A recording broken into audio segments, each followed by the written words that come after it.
The Bible says that God resists the proud but gives grace unto the humble. Does life seem to be just fighting against you, that everything just seems to not be working out for you? There could be a number of reasons why, but have you ever considered that maybe it's because you're living in pride and you just may not know it? And that is exactly why I'm talking about this new series talking about humility, which is the path to more. So stay tuned. Welcome back. My name is Hudson Funk, and this is Hudson Funk Ministries, and today is episode number 8, talking about this new series which I've entitled Humility, which is God's Path to More. And on yesterday's episode, I was talking about I was talking about Nebuchadnezzar out of Daniel chapter 4, saying that, you know what, God, again, the Bible says that God honors the people that are humble.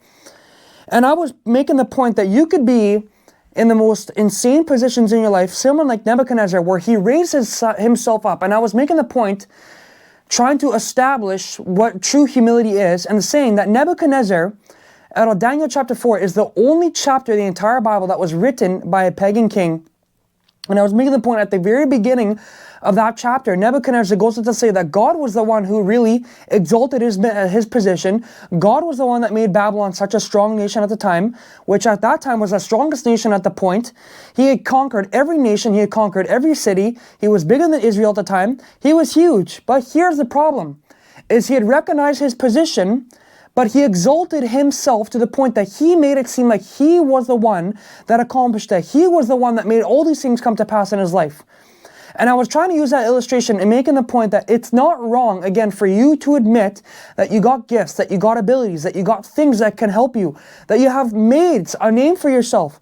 But what my problem is, and what I'm pointing out, is that it's not you that has truly brought you to that position. It's God that's brought you there.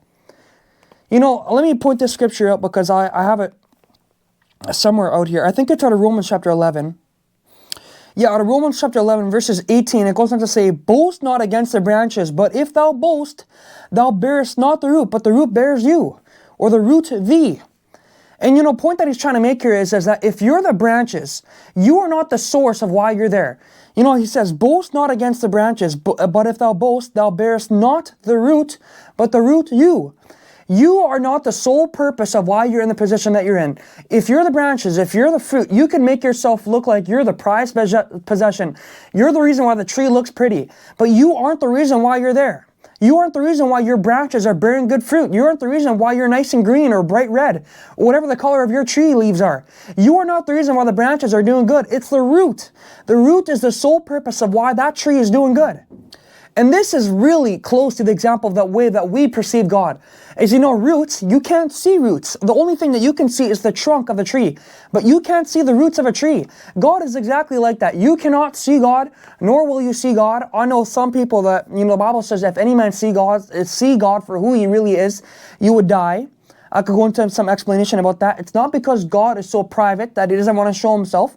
It's because if you saw the glory of God, you would die instantly. You wouldn't be able to stand in his presence. But I know people who have talked to God or have heard the audible voice of God, but that's not my point. My point is that God cannot be seen. We walk by faith and not by sight. God cannot be seen. If you're going to walk with God, you got to speak to somebody that you can't hear. You got to talk to somebody that you can't see. You got to feel the presence of somebody that you don't know is technically around you. And that is very similar to a tree. You can post yourself, you can make yourself look all good and say, yeah, I'm the branches, I'm important, people are looking at me, but it's the roots that brought you there. Do not boast against the branches, or do not boast against the tree. The root bears you, not the other way around. And Nebuchadnezzar was in that exact position. He was a branch, making himself look like he was the one that he was coming to pass, or making him look like he was the one that brought all this come to pass, making himself look like he was the one that made all these accomplishments, but that's not true. And the scripture says that in Daniel chapter 4 and verses 37, that for those who live in pride, God is able to abase. Don't get yourself all worked up, because God can bring you down quicker than you blink.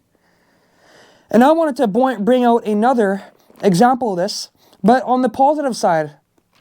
In this, I want to talk about David, because David is somebody who fell into this harshly. I want to talk about Saul too as time goes on, if I can find those scriptures. But let me talk about David here. Out of 2 Samuel, I believe it's 2 Samuel chapter 11. Yeah, it's 2 Samuel chapter 11. Let me read some of the scriptures here, and then I'm going to elaborate what's said here. Out of 2 Samuel chapter 11, verses 1, It says, and it came to pass after the year was expired, at the time when kings go forth to battle, that David sent Joab and his servants with him, and all Israel, and they destroyed the children of Ammon, and besieged Rabbah. But David tarried still at Jerusalem. And it came to pass in an evening tide, that David arose from off his bed, and walked upon the roof of the king's house, and from the roof he saw a woman, and washing herself, and the woman was very beautiful to look upon. Pause. I want to take some time to look at this. I didn't know this until I read some of these scriptures and started studying it out a little bit. But in the days of David, there is a certain time of the year that all the kings of that area would go out to fight. And if you don't know the story about David, David was an incredible general. He was an incredible person. In the biblical terms, we would call him a mighty man of valor. He was an incredible general. He was incredible in armies, and he knew how to run an army. And at this time, David was the most successful military person at the time. He was the most successful general. He was the most successful king. He was doing incredible. But he got so successful, he was doing so good with himself, that he just got Joab, who was his general at that time. He was kind of his assistant general. He just got him to fight all those battles. And because they were so good and God was on their side and gave them favor, they won all their battles. But this is what I want to point out. In verses 2, it says, and it came to pass in an evening tide, that David arose from off his bed. You know, if you're still in your bed by the evening and you just got off of your bed in the evening tide, you were sleeping. You were doing nothing. You were bored out of your mind. You were doing absolutely nothing. You know, one of the points that I want to make out of this is I don't want to take a lot of time. I could explain this on a different series. But a lot of people think that when your back is against the wall, when you've hit rock bottom, that's when you're most vulnerable. That's when a lot of people say, well, in your worst, that's when you finally find out who a person really is. That's when you truly find out the heart core of another person. And there is some truth to that, but I think the complete opposite. It's when you're doing completely successful, when you got nothing left to do, when you've reached your goals, when you've done success, when you're at the pinnacle of success, is when you're most vulnerable and when you truly find out who a person really is. Because when you have finally done everything that God called you to do, you know, I don't know how many people can understand this, but I think, let me give you an example. I think most of you watching this have probably gone to school.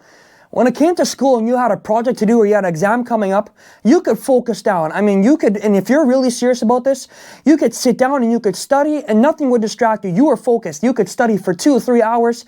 You could figure out your project. You could figure out something that you wanted to do. If you're doing a presentation, you could lock in and do whatever you need to do. When you're working towards a goal, when you're working towards something that you want to accomplish, you can lock in, you can focus, you can rely upon God because you aren't there yet. You can focus down, you can hammer down and get it done. But when you spend a prolonged period of time focusing and working on something and then you finally reach your goals, it's very easy to get sidetracked. It's very easy to lose your focus. It's very easy to lose the goal or the next goal, whatever you're trying to do. It's easy to just get caught up in the celebrations and to just lose your purpose again. I don't know how many people can explain that, but you know, I'm a hunter. And one of the things that I love with hunting is the pursuit of trying to find an animal. And you know, this sounds cruel to a lot of people, but you know what? One of the greatest things, again, that I've realized is working towards a goal.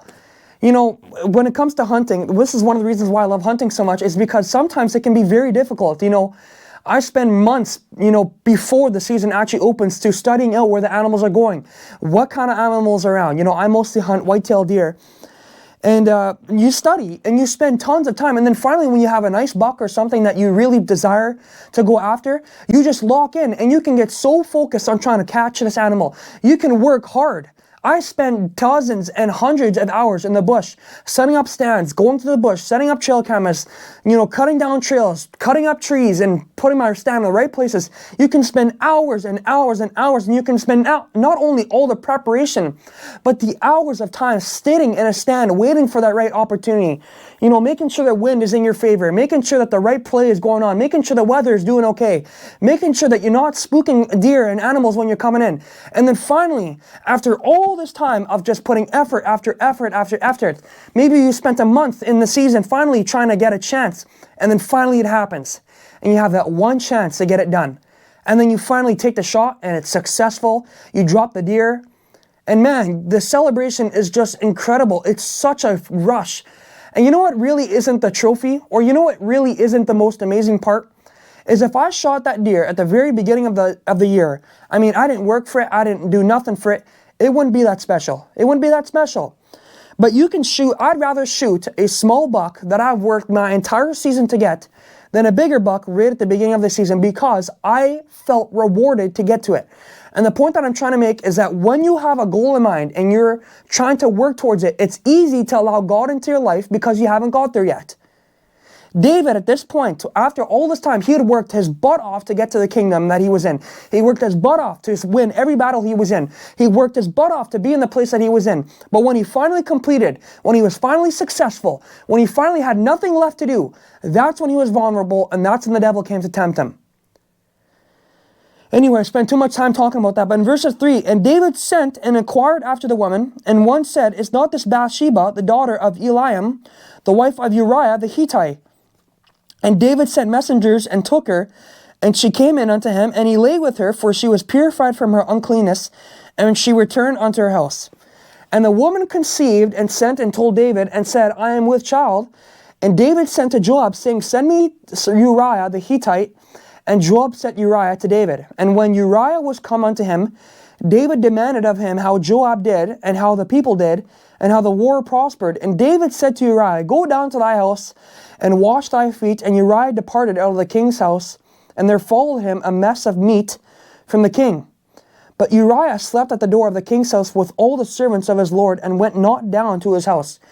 And the reason why David did this, David wanted Uriah to come back home to his wife and to have relations with him or with her. You know, Uriah was in the war, and oftentimes, I'm sure, if you're in the war, you feel lonely, you just want to be with your wife, you want to probably have your relations with her. And that's exactly what David was trying to do. And it says that he sent a mess of meat with Uriah, implying, here's a good dinner, I'm rewarding you, go have fun with your spouse, in the hopes that they would conceive a child, and it would make like it was Uriah's child and not David's, because, they had some morals, they weren't going to kill the baby, unlike today. But verses 9, it says, but Uriah slept at the door of the king's house with all the servants of his lord, and went not down to his house. And I've heard people say this who have been in military before, that when they got medical leave, or they got, emergency leave from war to come be with their family, or someone that was dying in their family, I've heard people say this before, that they felt guilty from being away from their brothers, because their brothers were out and fighting the war, their friends were out and fighting the war, and they're out here in safety and comfort. And I've heard people say before that they didn't want to do anything in the lifestyle that, a normal person lives. They didn't want to do that. They felt guilty. And that's exactly probably what happened to Uriah. It says, but Uriah slept at the door of the king's house with all the servants of his lord. He probably felt guilty. He was like, how could I go out to my brothers and my friends out there who are fighting the war, and how can I lavish with me and lay with my wife? It says in verses 10, and when they had told David, saying, Uriah went not down unto his house, David said unto Uriah, camest thou not from thy journey? Why then didst not go down unto thine house?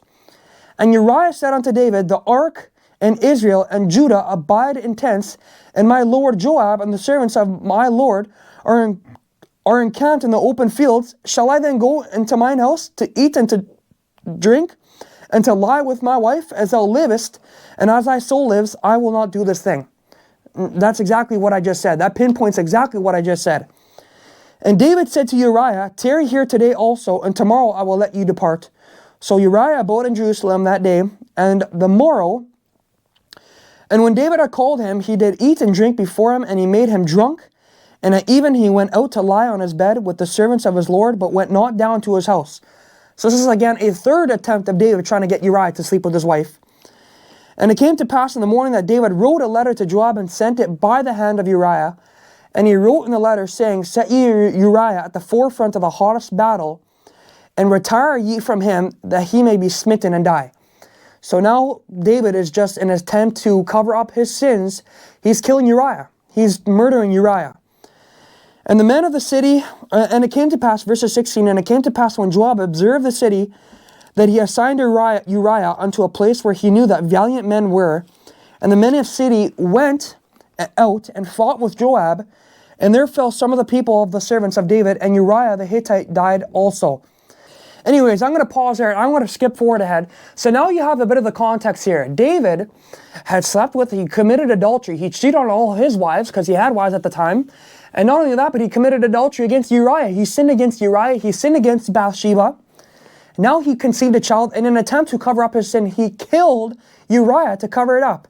I mean, oh man, I can't even describe what this would be like in modern days. Imagine if you did that. Imagine if you're in the military and someone was married, or let's say the president of your country was married, and he slept with your wife, he cheated on his wife, he cheated on you while you're in the military, brought you back to try to make an attempt that you could sleep with your wife and make it seem like you are the one who conceived this child, that it was your child, and then if that didn't work, he sent you back into the war to kill you specifically, and then married your wife. There is no telling what a man would do for that if they found out all of that. That's exactly what David did. There is not a sore punishment for a person. Could you imagine if that actually happened today? And this actually happened. This is truth. This literally happened. This is exactly what David did.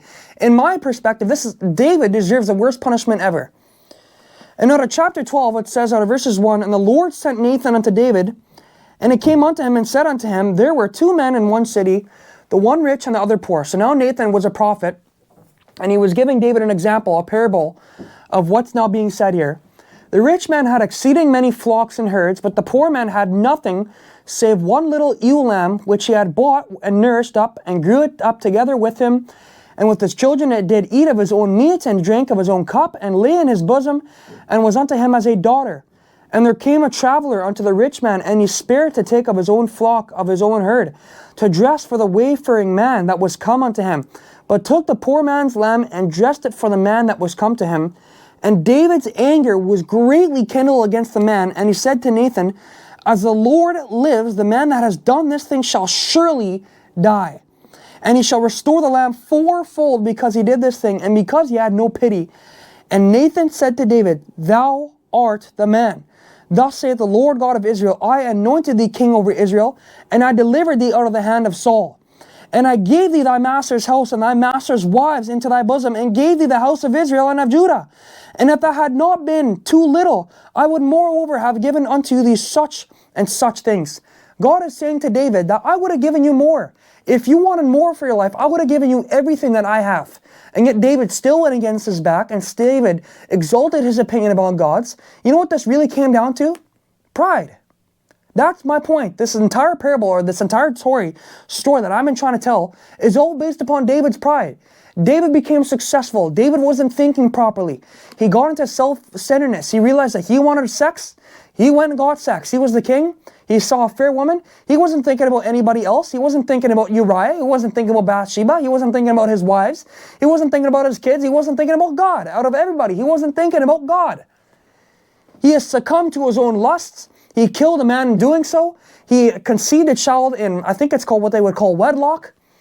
This is a terrible situation, and David realized his own issues, or Nathan pointed out his own fault. David got mad at the parable, and yet it was talking about him.